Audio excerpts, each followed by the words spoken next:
गोवा तो हर कोई जाता है, but if you want beach vibe and वो भी peacefully, then you should visit Gokarna. And the best part is I can share best tips with you to make sure your trip is fun for sure. Well, first question that comes to your mind is, when should you visit Gokarna? Well, summers are currently very hot, so do avoid that. Monsoon time is off season, so less crowd and you will have shanti. And then there is winter. Winter is best, pleasant weather to explore, go shopping and on adventures. There's a lot to do in Gokarna, like beach trek. It's fun and easy trek to do, and when you complete it, you have a sense of achievement and also the realization कि gym जाना पड़ेगा. Sorry, bad one.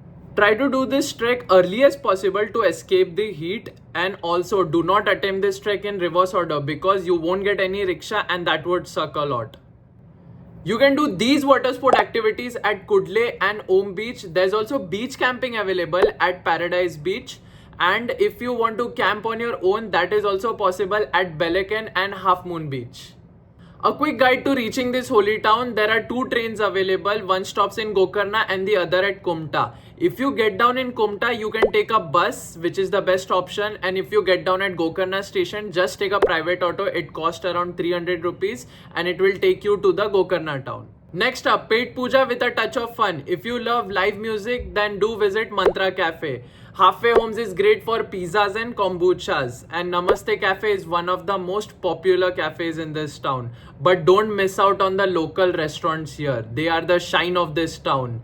Datta Prasad Tiffin Center is a family-run South Indian restaurant, and Honi Mane is also great for some home-cooked seafood. Well, these are my 5 recommendations for hostels in Gokarna. Zostel has great view and live music. Hostel Live also has cliff view and is budget friendly as well. Hostel EXP is best for them who want to live like locals, and Hosteller is great for sea facing rooms, best for couples. And if your wallet is screaming at you, then go for Tripper, which is one of the budget friendly hostels in Gokarna. घूमे नहीं ये कैसे चलेगा? So Mahabaleshwar temple is the first place you should visit, dedicated to Lord Shiva.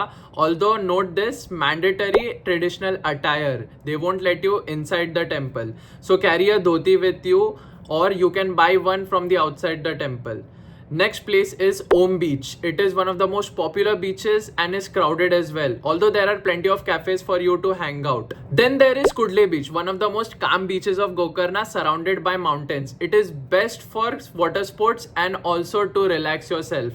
Then next up is Half Moon Beach. It is a rocky beach and also beach camping is available here. So if you are into that, you can go to Half Moon Beach. Although know that you have to trek 20 to 25 minutes just to reach this beach.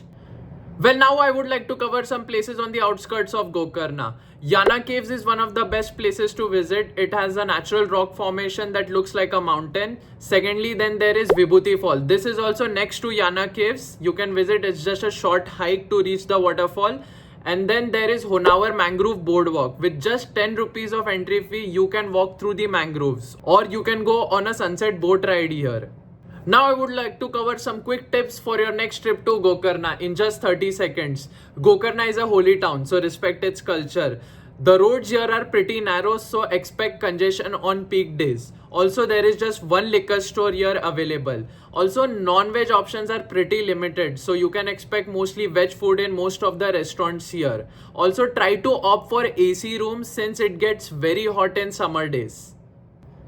Well, if you loved my insight on Gokarna, do check out our website for more details here. Keep exploring.